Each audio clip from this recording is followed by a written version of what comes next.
Allan Kardec, l'illustre codificateur du spiritisme, avait déjà interrogé les entités supérieures. Comme cité à la question 919 du Livre des Esprits, quel est le moyen pratique le plus efficace pour être heureux dans ce monde et se libérer des vices et des mauvais penchants? Et les entités vénérables répondirent: la sagesse antique vous l'a déjà dit. Connais-toi toi-même. Tissant des considérations sur cette question synthétique, l'Esprit Saint-Augustin nous incite à faire comme lui quand il était sur terre. À cette occasion, avant de s'endormir, il procédait à un examen de conscience afin de pouvoir évaluer ses actes. Lorsqu'il se rendait compte qu'il avait commis une erreur, le lendemain, la première chose qu'il faisait, c'était de se rattraper. Et une fois la faute réparée, il continuait sa tâche d'illumination de la conscience. Le vrai bonheur consiste donc dans la quête d'auto-illumination. Celle-ci nous conduit à une règle fondamentale de la doctrine chrétienne. Aime Dieu par-dessus tout et ton prochain comme toi-même. Dans son incomparable sagesse de psychothérapeute pour aider l'humanité, Jésus a établi le premier fondement de la thérapie par l'amour. Plus tard, la psychologie transpersonnelle, analysant l'enseignement de base, a inversé la proposition de Jésus en affirmant: aimez-vous pour ensuite aimer votre prochain et enfin aimer Dieu. Pour une raison qu'il a lui-même donnée. Si vous ne vous aimez pas vous-même, qui vous connaissez, comment aimerez-vous votre Père que vous n'avez jamais vu? Cela équivaut à dire qu'il faut d'abord s'aimer pour aimer son prochain, le plus proche de nous, pour aimer le prochain qui est loin de nous et dont le lien est la fraternité universelle. Par conséquent, aimer Dieu dans le psychisme duquel nous sommes tous plongés. L'amour est donc à la base d'une vie heureuse.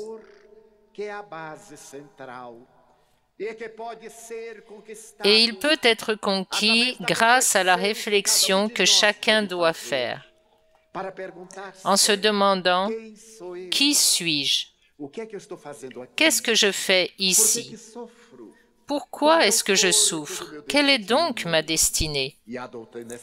Et la doctrine spirite, qui englobe la connaissance universelle, nous dit que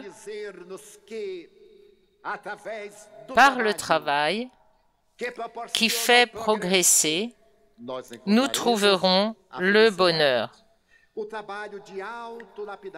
Le travail de perfectionnement intérieur, de correction des contours, des fractures, atavisme d'expériences passées dont nous héritons inévitablement.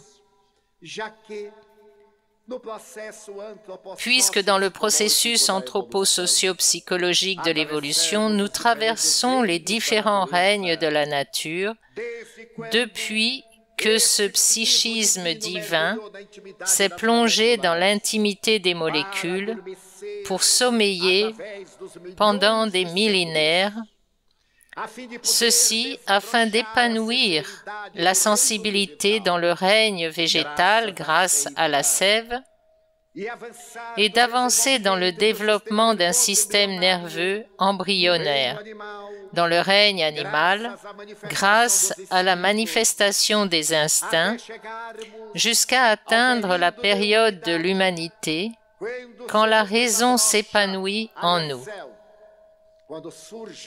Lorsque surgit le raisonnement, l'intelligence, nous donnant l'occasion du long voyage sur la voie de l'angélitude quand nous entrerons dans le domaine de l'intuition. Héritiers de nos expériences ancestrales, certains atavismes prédominent en nous. Car dans le règne animal, nous vivons un voyage d'environ 2 millions d'années. Et dans l'expérience humaine, entre 50 000 et 10 000 ans. Lorsque nous atteignons les bases de la culture, de l'éthique, de la civilisation. Il est donc naturel que ces instincts de base prédominent dans notre nature.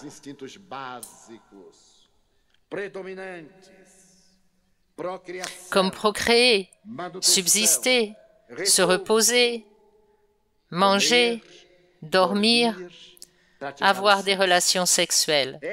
Cette prédominance des instincts agressifs ont conduit des figures notables, comme Freud, à établir que la vie a un sens. Pour Freud, c'est le sens du plaisir. Pour Alfred Adler, son disciple, c'est l'espèce qui prédomine. Pour Viktor Frankl, le père de la psychologie humaniste, une existence digne. Pour Jésus, c'est l'amour. Le sens de la vie est d'aimer, sans nécessairement être aimé en retour. Lorsque nous aimons, nous atteignons la maturité psychologique. Lorsque nous voulons être aimés, nous sommes dans l'enfance émotionnelle. C'est pourquoi cette prédominance des instincts de base nous fait réagir quand il faut agir, que nous nous armons quand il faut nous désarmer. Peut-être, en y réfléchissant, Gandhi se dit que pour mener à bien sa proposition de paix, il ne devait pas mener une campagne contre la violence, car tous ceux qui sont contre prennent les armes. Il choisit donc d'être en faveur de la non-violence. Car dès lors que nous sommes en faveur d'eux, nous nous désarmons et nous aimons. Mais nos instincts agressifs, ces instincts qui prédominent dans notre nature, ont amené Alfred Adler à dire que chaque fois que notre arrogance nous subjugue, que nous sommes incapables de la dominer, nous introjectons notre conflit et entrons en dépression. C'est peut-être pour cela que l'Organisation mondiale de la santé a établi que ce millénaire, dans son dernier trimestre, peut être appelé la période de l'épidémie de dépression. Et en ce début de millénaire, surgissent de nouveaux types de troubles dépressifs, de syndromes de panique, aux côtés des maladies dégénératives, des processus cancéreux et des maladies infecto-contagieuses, surtout sexuellement transmissibles, à cause de notre négligence, de la prédominance de l'instinct sexuel sur la raison. sur le sentiment et du besoin d'un repos léthargique, plutôt que de l'action et du travail. Visant à offrir des bases au bonheur de la créature humaine, dès les premiers âges, la philosophie orientale a proposé la rénovation morale de l'individu comme cause première. La nature naturante, d'après Baruch Spinoza, la divinité, la vie dans sa plus large expression est la créature humaine. Et sont nées les doctrines religieuses pacifistes, pacificatrices, qui ont enivré des générations à travers les millénaires. Mais c'est en Grèce que la philosophie trouvera son heure de gloire, que ce soit chez les présocratiques ou par Socrate, le père de la philosophie, qui devint le professeur émérite de Platon, à son tour professeur d'Aristote. Dans cette trilogie de Socrate, d'Alopécie, de Platon le dialecticien et d'Aristote, cet admirable stagiaire se présente une vision du bonheur en philosophie. Les présocratiques demandaient « Quel est le sens de la vie? Pourquoi vivons-nous » Et pour comprendre la philosophie, ils ont étudié la mort. Si la vie est si rapide, et à cette époque, l'âge médian des Grecs était de 30 ans pour les hommes et de 35 ans pour les femmes, que se passe-t-il après la vie biologique? Y aura-t-il un avant? Y aura-t-il un après? Et les premiers à donner une réponse comme Anaxagore, c'est que oui, il y avait un avant, il y avait un après, et que la vie n'était que le résultat au niveau matériel de conglomérats de particules qui, dans leur petitesse, représentaient le tout, un tout qui, dans sa grandeur, détient la particule. Anaxagore allait fournir des éléments à ses premiers philosophes de la négation. Leucippe, Lucrèce et Démocrite, qui établiront que la vie est tout ce qui existe, elle résulte de 3 éléments fondamentaux, les atomes, le vide, le mouvement. Quand les 3 s'harmonisent, surgit la forme. Quand l'un d'eux se désarticule, advient la mort, l'anéantissement. C'est la théorie de l'atomisme grec, base du matérialisme dialectique. Le matérialisme mécaniste, le matérialisme historique. Mais en même temps, la question du bonheur reste âprement débattue.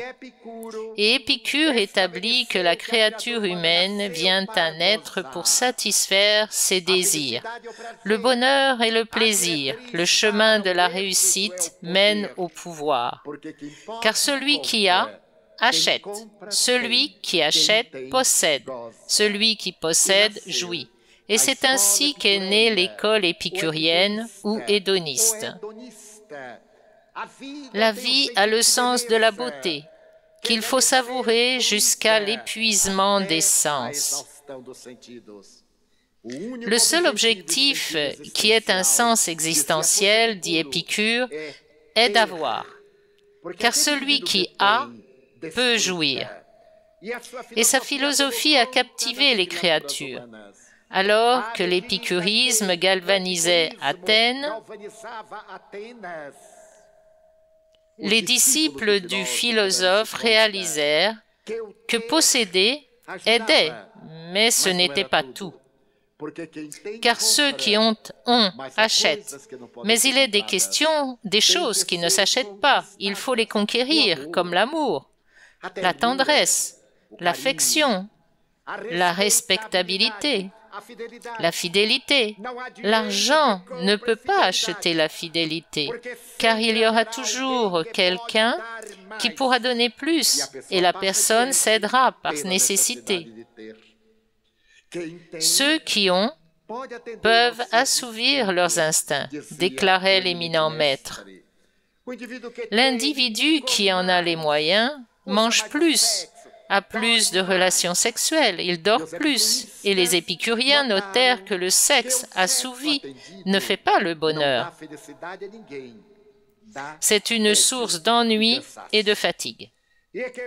Et qu'un estomac trop plein ne fait pas le bonheur, mais donne une indigestion.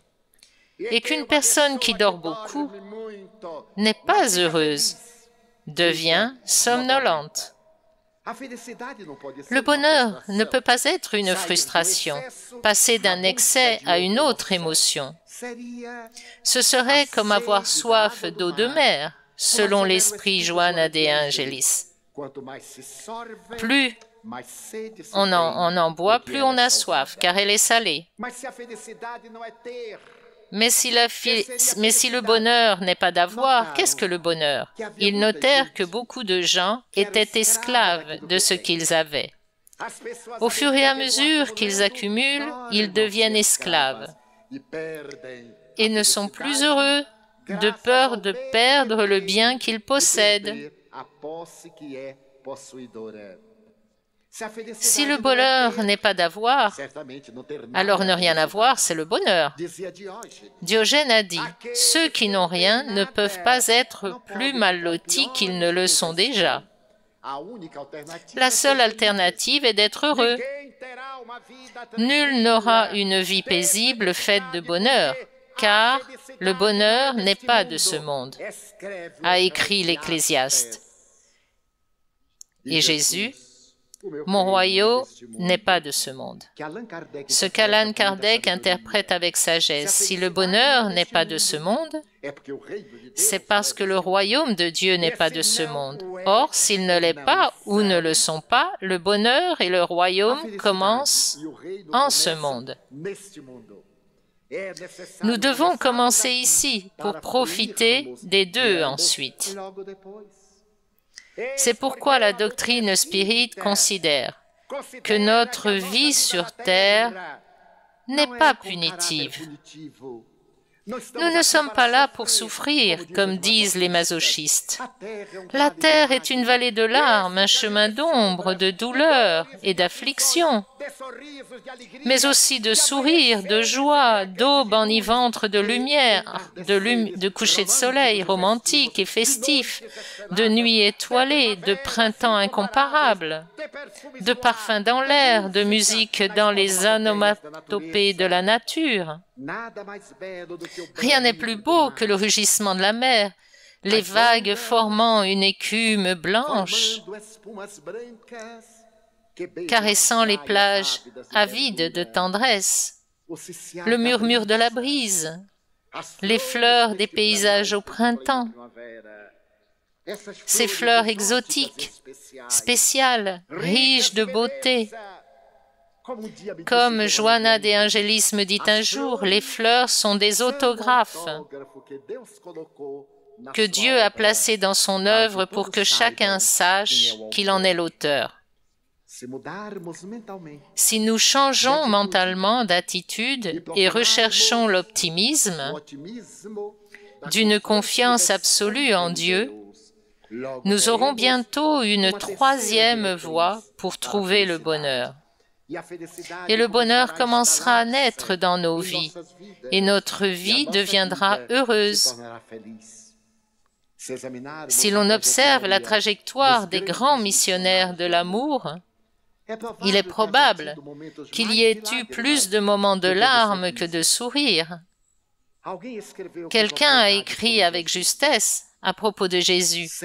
Il pleurait toujours plus qu'il ne souriait. On ne l'a jamais vu sourire. Je ne dirais pas jamais, car quand il dit « Laissez venir à moi mes petits-enfants », il dut le dire le visage baigné d'un doux clair de lune de joie. Quand il dit « Je vous envoie comme de douces brebis au milieu des loups », il le fit aussi certainement avec une infinie tendresse, mais la vérité est que le problème, le défi, la douleur, la souffrance sont des engrais qui fertiliseront la sève pour que nous nous épanouissions en bénédiction, non pas comme une punition, mais comme une opportunité de sublimation. Gardons en tête les lignes directrices d'une vie heureuse. L'amour, la rencontre avec soi, le voyage intérieur, le changement d'attitude mentale, la quête d'autant d'optimisme que de pessimisme. Méditons aux paroles d'Allan Kardec.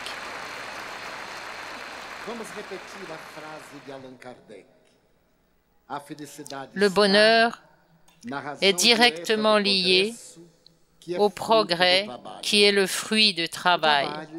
Selon Kardec, le travail est une des lois découlant de la loi de l'amour. Dans le livre des esprits, dans la troisième partie, il part de la loi naturelle et présente 10 lois. Le travail est essentiel à notre bonheur. Jésus a eu l'occasion de dire « Mon Père travaille encore à ce jour et je travaille aussi ». La proposition du maître galiléen est si fascinante que nous trouverons dans cette leçon la proposition « thérapie par l'amour ». Le travail est le meilleur moyen de passer le temps. Nul ne peut s'attendre à trouver le bonheur sans faire d'efforts, sans réfléchir, sans travailler pour définir des orientations et trouver la plénitude.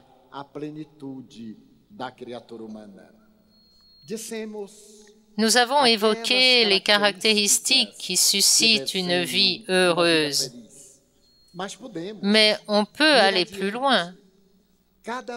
Chacun doit développer le contexte de l'amour de soi, abandonner l'image de miroir. Notre culture fait psychologiquement de nous, comme le dit le docteur Holomé, théologien et psychologue américain, des gens qui reflètent les autres. Si nous portons une tenue et qu'on nous dit « Tu es vraiment bien dans cette tenue », dès lors, nous n'enlevons plus ces vêtements. Si nous portons un habit et que quelqu'un dit « Je n'ai pas aimé », on est tout de suite froissé et si on en a un autre, on va vite le mettre. Voilà ce qu'est une personne miroir. On s'habille pour se plaire et pas pour plaire aux autres. Nous n'avons pas le droit d'attaquer par des comportements bizarres, absurdes, ou qui mènent à l'aliénation. Mais nous devons avoir le plaisir de faire ce que nous aimons. Je vois combien la mode est capricieuse. Maintenant, nous vivons à l'époque de la junk fashion. Plus c'est déchiré, plus c'est effiloché, mieux c'est, parce que c'est à la mode. Et les gens sont des balais municipaux car les pantalons sont trop grands, effilochés. Et quand ils passent, ils font un bien public car ils balayent la rue. Et la rue est propre. Mais le pire, c'est qu'ils rentrent chez eux avec ce pantalon et se jettent sur leur lit. Puis s'y allongent. Le problème de l'hygiène est relégué au second plan. Alors la junk fashion, que beaucoup apprécient, je n'ai rien contre, est une manière d'attaquer l'image de l'individu ou de se moquer de celle de l'indigent.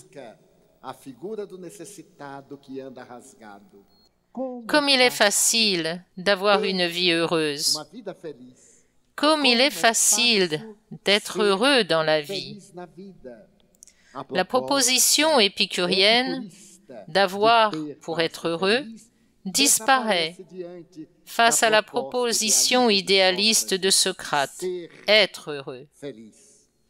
Parce que ce que nous avons changé de main, parce que nous avons changé de main. Opportunément, Monseigneur Fulton Sheen raconte dans un bel ouvrage intitulé « Angoisse et paix » qu'il avait donné une conférence au Sénat américain et que le thème était justement celui de la propriété.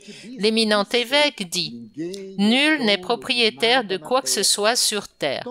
Nous sommes tous des régisseurs. » Quand il eut fini, le sénateur du Texas s'approcha et lui fit « Votre thèse est fausse. » Car je possède des milliers d'hectares de terre. Je possède des puits de pétrole, des fermes d'élevage. Je possède pratiquement une ville. Et vous dites que nous ne possédons rien? Alors je vous invite à venir dans ma région au Texas samedi prochain pour que vous puissiez voir que j'en suis le propriétaire. L'évêque accepta. Le jour en question, il prit l'avion privé du sénateur pour survoler le pays et rejoindre le Texas. Il découvrit une immense zone avec des champs de blé à perte de vue. Le sénateur pointa du doigt et lui dit « Monseigneur, mes champs de blé, quelques milliers d'hectares de grains, et peu après, mes puits de pétrole. Et plus loin, voyez mes terres d'élevage. » Puis, l'avion atterrit sur son aéroport dans sa propre ferme. L'évêque se taisait. Finalement, après le dîner, le sénateur demanda « Êtes-vous convaincu que je suis le propriétaire de tout cela ?»« Non, sénateur. »« Alors, s'il vous plaît, venez à mon bureau. » Une fois arrivé, il demanda à un de ses employés d'apporter tous les actes de propriété qui formaient une vraie collection. Et le sénateur lui demanda « Monseigneur, ces propriétés sont-elles à moi, oui ou non ?» « Quel âge avez-vous, cher sénateur ?»« 60 ans. »« Très bien. Dans 40 ans, nous reviendrons et vous me reposerez la question. »« Mais je serai déjà mort. » Alors, la propriété ne sera plus à vous. Elle sera en d'autres mains. Nous ne sommes propriétaires de rien. Nous ne sommes que des régisseurs.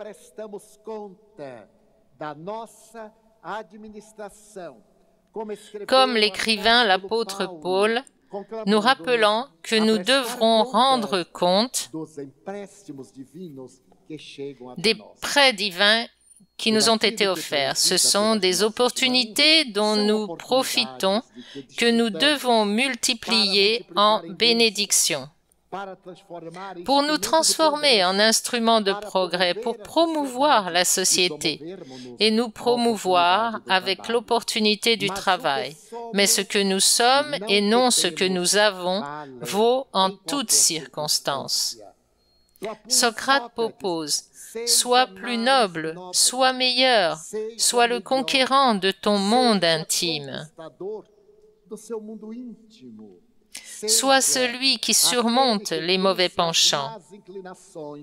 Alain Kardec propose d'être l'artisan incessant de notre propre bonheur. Celui qui veille sur ce qui naît dans notre cœur, d'où jaillissent les bonnes et mauvaises choses.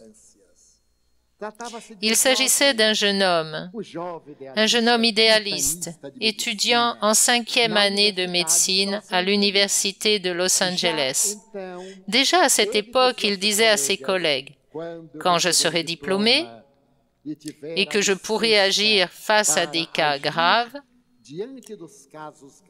irrécupérables, face à des processus dégénératifs, j'appliquerai l'euthanasie. » C'était déjà le supplice de l'euthanasie dans les années 1920.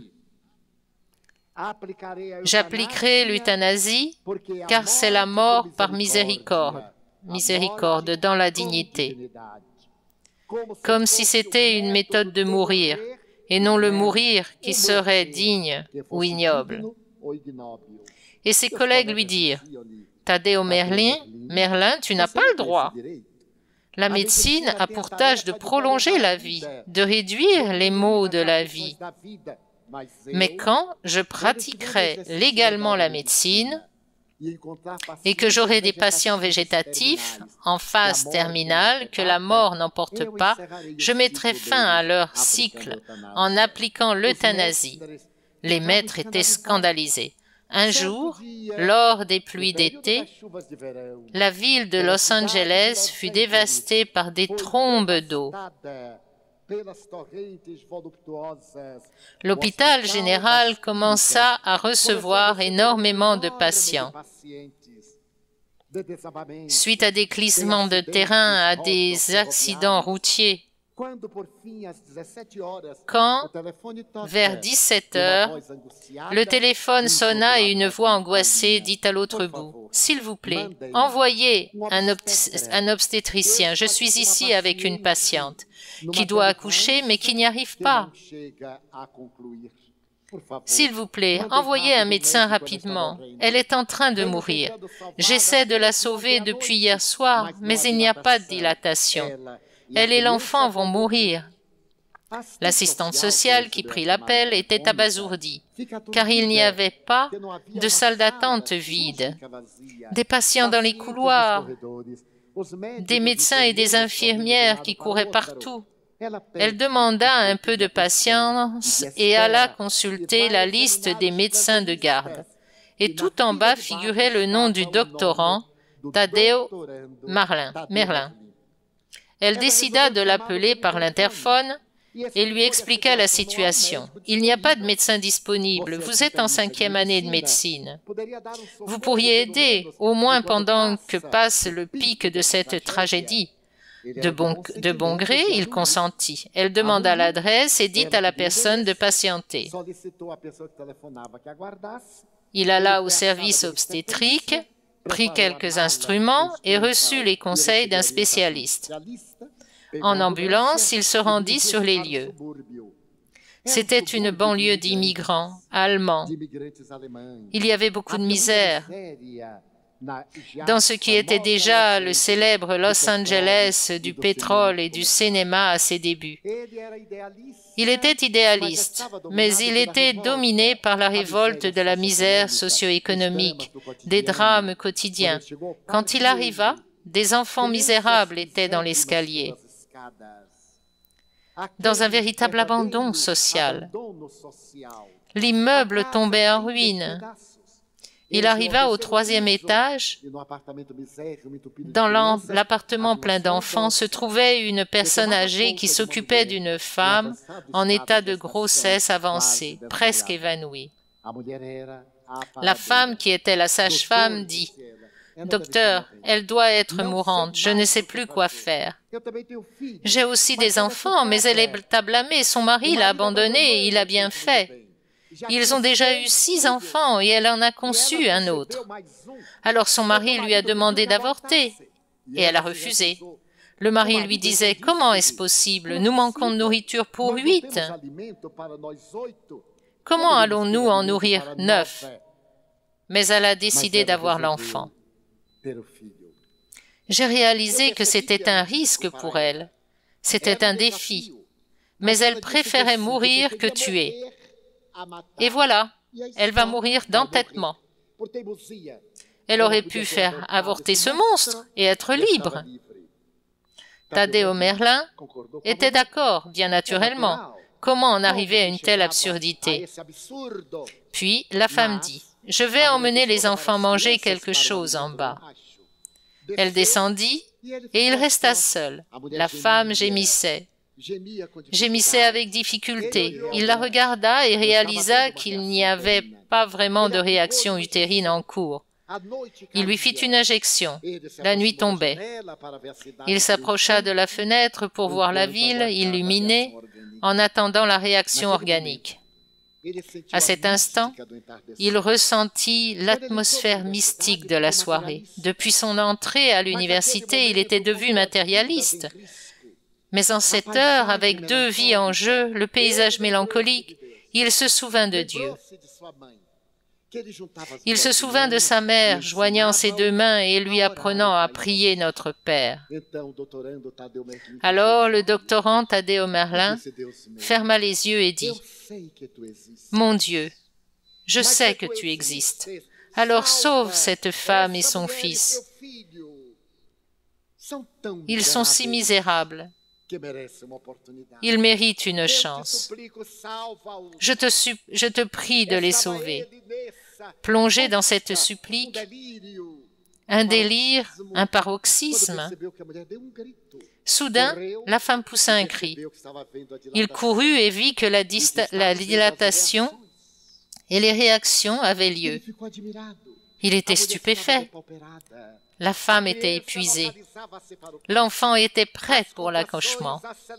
Les contractions s'accélérèrent, d'une demi-heure à 20 minutes, à 10 minutes, et à minuit, l'enfant fut expulsé. Il le reçut dans ses bras, pris d'allégresse, coupa le placenta, puis nettoya l'enfant. Il s'occupa de la femme qui dormait, la bénédiction du repos après l'accouchement. Il posa l'enfant à son côté sur le lit sale, mais il n'y avait pas d'autre alternative.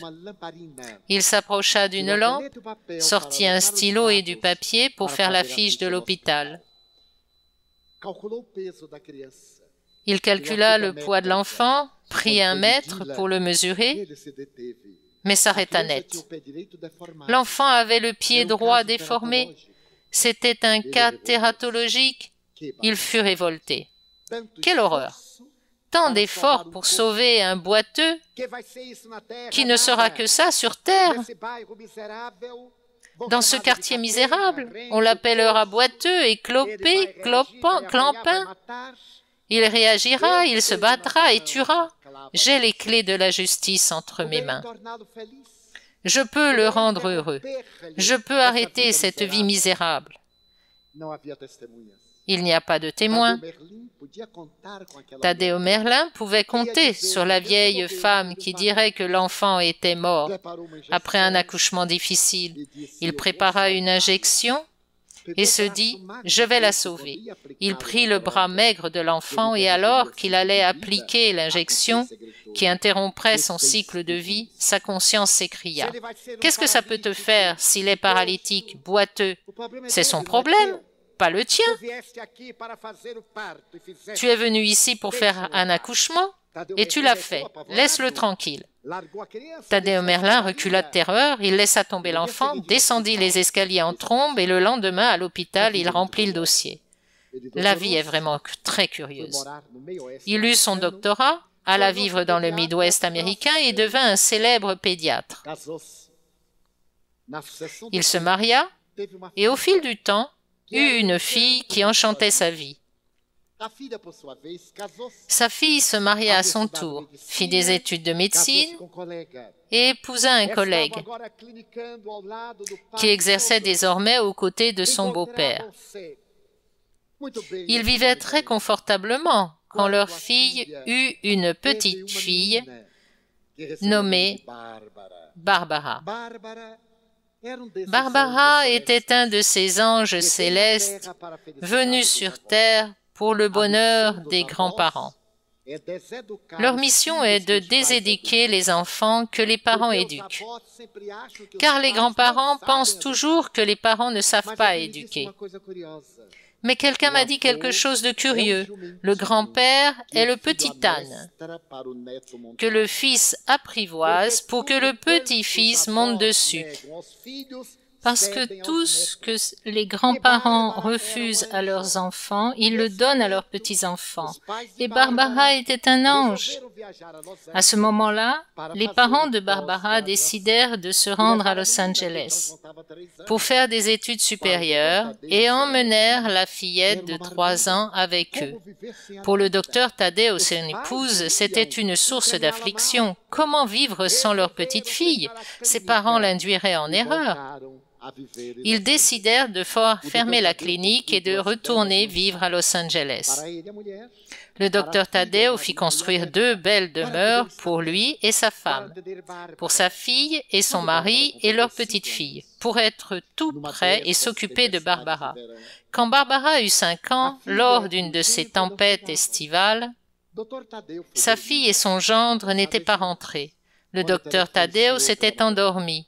Il était déjà très tard quand le téléphone sonna à l'aube. La voix dit qu'elle appelait de l'hôpital universitaire des cliniques. 2 cadavres calcinés sont arrivés et nous avons trouvé quelque chose avec ce nom. Et ce téléphone dont nous ne sommes pas sûrs, mais immédiatement, il a tout laissé tomber, sortit en courant et monta dans sa voiture. Il connaissait parfaitement cette morgue. Il se rendit directement et, en arrivant, l'infirmière dit « Docteur, ne vous affligez pas, c'est une supposition. Nous ne sommes pas sûrs. » Mais quand il souleva les draps, il dut s'appuyer contre le mur. C'était sa fille et son gendre.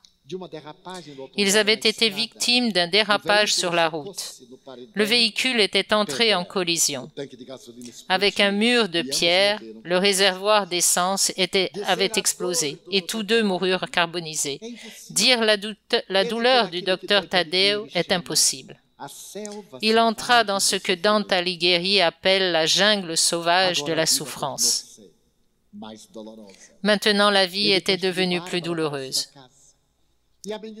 Il transféra Barbara chez lui et la petite fille de 5 ans à peine demandait « Quand maman et papa reviendront-ils ?»« Un jour, ma chérie. »« Où sont-ils allés ?»« Ils sont au-delà de l'arc-en-ciel, Barbara. »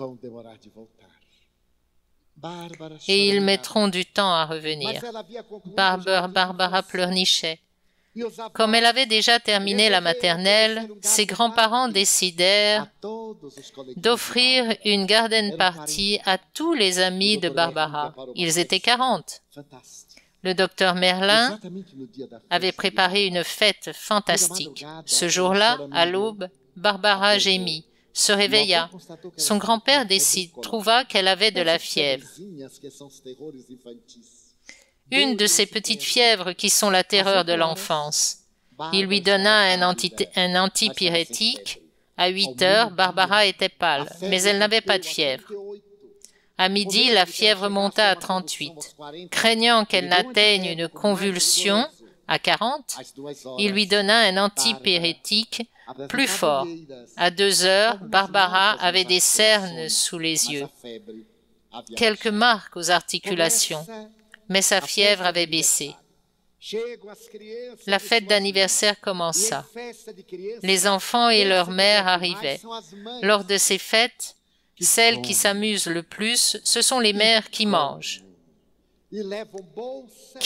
Mangent et apportent des sacs avec des sacs en plastique à l'intérieur. « Oh, c'est pour une telle qui n'a pas pu venir, pour une telle qui n'est pas venue, alors vous devez préparer pour celles qui sont venues et celles qui ne sont pas venues, et pour ceux qui rentrent chez eux. » Et la fête battait son plein.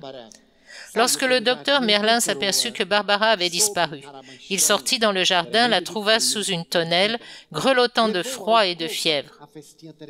Il l'emporta à l'intérieur, la fête s'acheva, elle avait 42 fièvres. Il eut peur.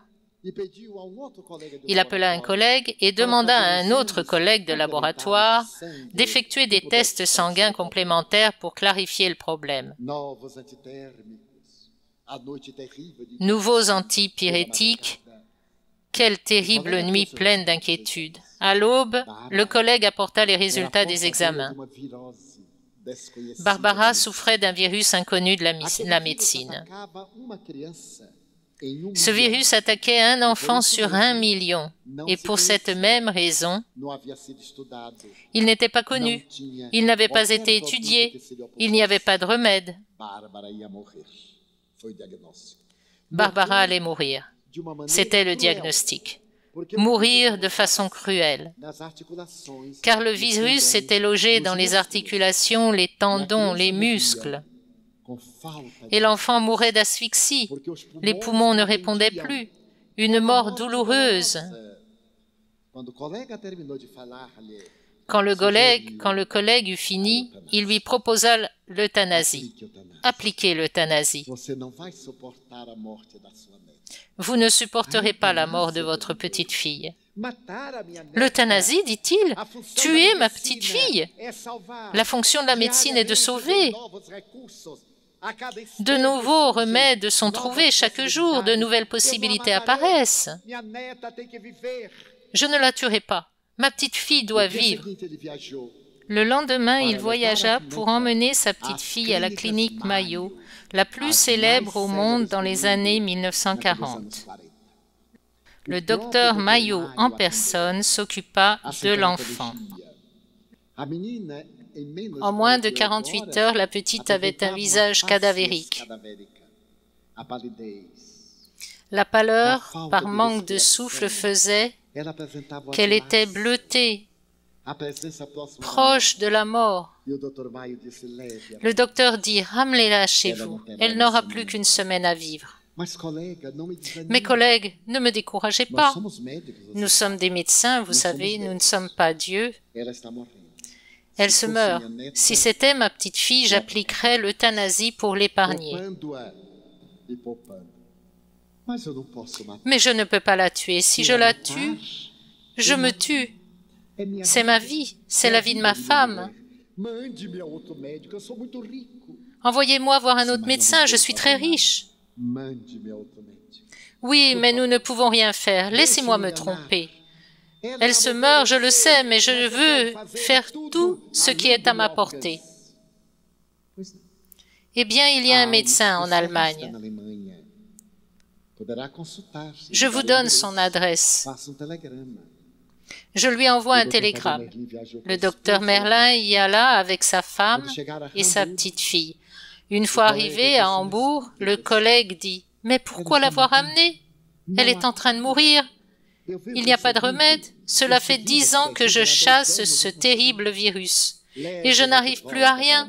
Ramenez-la pour mourir chez vous ou à bord de l'avion. » Les voyages étaient très longs. Envoyez-moi voir un autre médecin. Je dois en voir un autre, puis un autre, jusqu'à ce qu'elle meure. Je veux être en paix, je veux qu'elle meure après avoir tout essayé et plus encore. Mais il n'y en a pas d'autre, trouvez-moi un autre. Le médecin allemand réfléchit et dit, « Dans votre pays, il y a un médecin qui essaie. Donnez-moi son nom, dites-moi où il est, j'irai le voir. » Mais il est trop tard, peu importe, je le ferai. Veuillez lui envoyer un télégramme, disons que j'arrive, pour agir en urgence. D'accord, c'est le docteur T.J. Müller. Vous pouvez essayer. Le voyage fut très pénible. À leur retour à New York, Barbara était épuisée.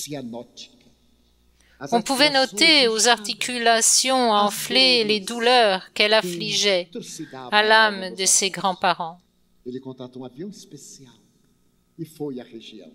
Il loua un avion spécial et se rendit dans la région. Une fois sur place, il le regarda. Il le regretta. C'était un endroit très chaud, beaucoup de poussière, beaucoup de misère. L'ambulance qui les attendait était une épave. Mais comment repartir? Arrivé à la clinique, ce n'était pas une clinique, mais un hangar. La cour des miracles de Paris, des infirmes, des difformés partout. Ils entrèrent dans la pièce pleine d'estropiés. Le docteur Taddeo, avec sa femme, sa petite fille, sur un brancard porté par 2 hommes généreux. Il dit à la secrétaire, « S'il vous plaît, c'est urgent. Le docteur Müller m'attend. » Elle ouvrit alors la porte en souriant et il vit un homme d'environ 30 ans ou un peu moins. Il lui demanda de s'asseoir, de poser Barbara sur une table d'examen. Il dit à l'infirmière d'approcher la table près de son bureau. Barbara gémissait. Le médecin se leva, la regarda. Le docteur Taddeo lui donna les examens. « Collègue, ne me dites rien. Je veux faire mon propre examen. Diagnostic. Je n'aime pas avoir le diagnostic des autres. Je ne veux pas être induit. Quel est son nom? Barbara. Barbara, ça va faire mal. » Et il appuya, et quand elle cria, il dit « Mais tu vas faire du vélo, Barbara. Voudrais-tu nager ?» Et il appuyait. « Barbara, tu vas courir, tu vas jouer au ballon. » Barbara pleurait pendant que son grand-père était au supplice. Le jeune médecin s'arrêta et dit « C'est le virus Y. » Jusqu'à récemment, il n'y avait pas de remède, mais j'ai fait de longues recherches sur ce virus. Et j'ai réussi à fabriquer un vaccin. Je l'ai testé sur des rats et sur d'autres animaux avec d'excellents résultats, mais je n'ai jamais eu de patiente humaine. Et il est probable qu'elle meure lors des premières doses. Quelles sont ses chances de survie? 5%. Pour l'amour de Dieu, essayez. Essayez parce qu'elle n'en a aucune jusque-là. Le docteur Müller dit à l'infirmière d'emmener Barbara, à l'assistante sociale et au massothérapeute de la déshabiller, de lui faire un long massage, de commencer les bains alternés chaud-froid, puis de l'appeler pour lui faire l'injection. Il regarda les résultats des tests lorsque la porte s'ouvrit et que le massothérapeute dit que la patiente était prête. Le docteur Müller poussa le bureau à roulettes et sortit en boitillant. La jambe droite, plus courte, une botte orthopédique. Lorsque le docteur Taddeo regarda, puis il le regarda de haut en bas et il regarda la botte. Alors le docteur Müller le remarqua et dit « Vous êtes étonné? Je suis boiteux. Tout le monde me connaît comme le docteur boiteux. Tout le monde ici est estropié, le médecin, les patients, les infirmières. On ne se moque de personne ici. Tout le monde a un défaut. C'est pourquoi notre clinique excelle dans ses résultats. » Le docteur Taddeo était un peu confus.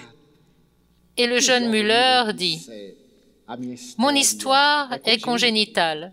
Mon histoire est très intéressante.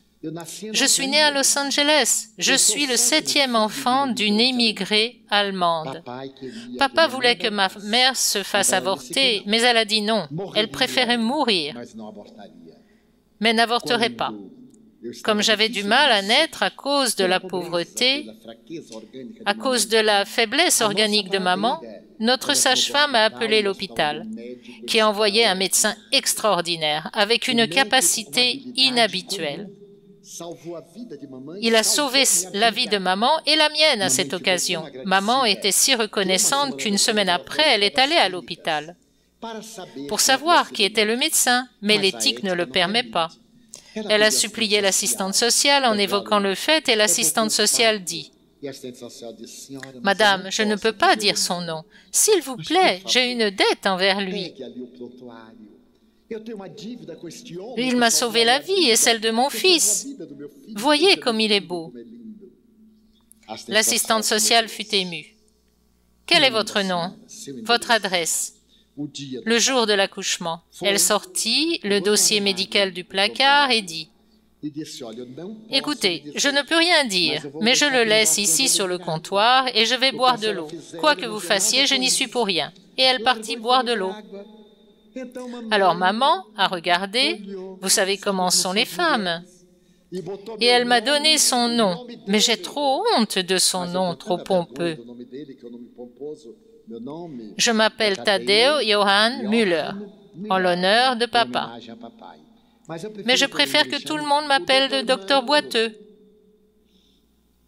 Le docteur Tadeo Merlin se revit de cette soirée, alors il se revit cette soirée à Los Angeles. Les larmes coulaient. Quel bonheur de n'avoir pas pratiqué l'euthanasie.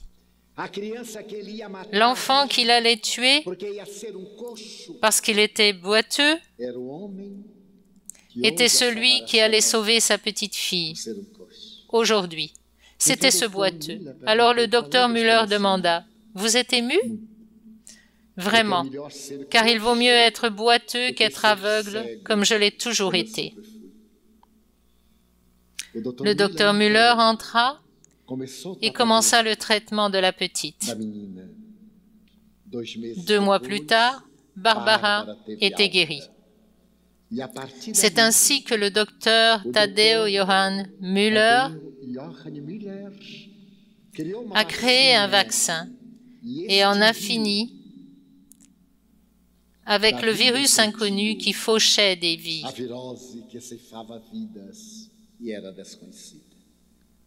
L'euthanasie, jamais. Nul n'a le droit de tuer. L'avortement, uniquement pour sauver la vie de la mère quand elle est en danger.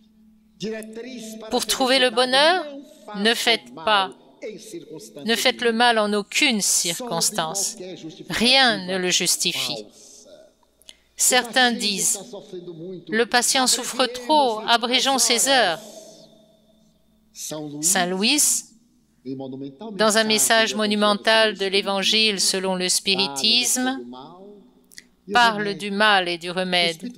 Il évoque le besoin qu'ont certains malades de rester un peu plus longtemps sur terre pour racheter les grandes ambiguïtés de leur vie passée.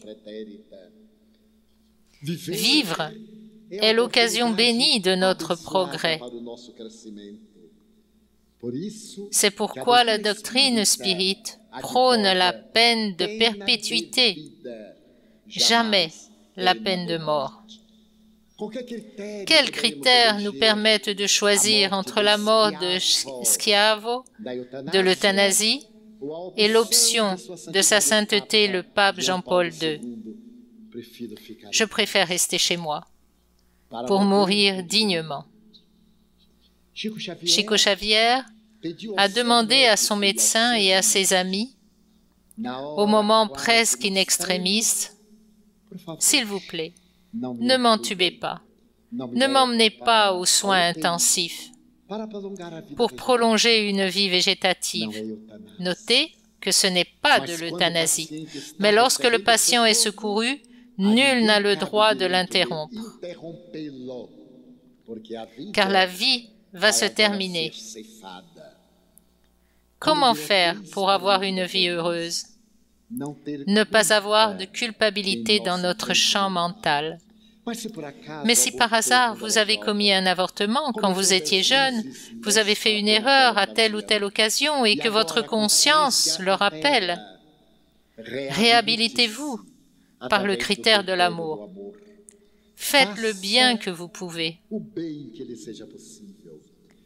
Si vous avez commis un avortement dans votre jeunesse, recevez cet esprit rejeté dans un nouveau corps à travers vous. Et s'il est trop tard, ou si les circonstances ne le permettent pas, adoptez spirituellement un être qui n'a personne. Soutenez, devenez parrain ou marraine d'un enfant qui a besoin d'étudier. Donnez-lui les moyens d'une vie citoyenne. Contribuez, car tout le bien que l'on fait annule le mal que l'on a fait. Et cela fait partie de l'amour de soi. Regardez-vous dans le miroir et demandez-vous, quelle est ma mission sur terre? Et votre inconscient profond dira, aimez. Aimez donc, sans réserve. Aimez toujours, sans cesse. Et vous verrez comme la vie est auréolée de ces dons souverains, de la joie de vivre. Nous sommes sur terre, dit Allan Kardec, au point 21 du Code pénal de la vie future, lorsqu'il évoque les dommages que nous renvoyons à la vie spirituelle, l'éminent maître enseigne au chapitre 7 de la première partie de Ciel et Enfer, qui fête ses 140 ans, publié le 1er août 1865, que nous sommes sur Terre pour traverser 3 expériences après avoir commis une erreur. Tout d'abord, regretter. Quiconque fait une erreur et est lucide se repent. Mais cela ne suffit pas. Le dicton populaire dit « La repentance ne paie pas de dette ». Juste après le repentir vient l'expiation, la douleur. Alors, on se demande pourquoi à cet instant funeste on a pris plaisir à perturber, pourquoi on a éprouvé de la joie à générer de la souffrance. Mais cela ne suffit pas. Notre souffrance ne change rien à l'événement. Il faut réparer. Repentir, expiation, réparation. Au point 16 du même chapitre, l'éminent maître nous dit « Il faut qu'on se purifie de la culpabilité, qu'on souffre de l'acte irréfléchi ou de la pensée erronée, mais qu'on se réhabilite en redonnant à la vie ce qu'on a gaspillé de la vie. » Cette doctrine fantastique nous donne des lignes de conduite pour une vie heureuse, à tout instant, car la terre est l'école bénie où nous développons chaque jour des valeurs et des aptitudes très éloquentes. Pour conclure, car le temps est limité et je suis désolée de ne pouvoir répondre à toutes les questions, un jour, je louais le Seigneur comme je le ferai aujourd'hui, après mon départ d'ici. Mon Dieu, quelle belle journée bénie! Seigneur, vous m'avez invité à un festin. Quel dommage, je n'avais pas mis mon plus bel habit, mais j'ai essayé de faire de mon mieux. Je me suis habillé en serviteur, j'ai mis la table, j'ai servi les invités. Merci beaucoup, Seigneur. Je te prie pour tout avec émotion. Alors l'esprit Johanna de Angelis s'approcha et dit, « Tu fais bien, mon fils, de remercier Dieu pour tout le bien que tu ressens. Et à partir d'aujourd'hui, apprends à remercier Dieu pour tout le mal qui ne t'est pas arrivé. Avez-vous remarqué qu'on n'y pense jamais? Combien de choses négatives auraient pu nous arriver et qui ne se sont pas produites? Alors d'abord je loue, je remercie pour le bien, les choses dérangeantes qui n'ont pas eu lieu, et je lui demande de la force pour l'heure où cela arrivera, et être à la hauteur de ses attentes. Merci beaucoup.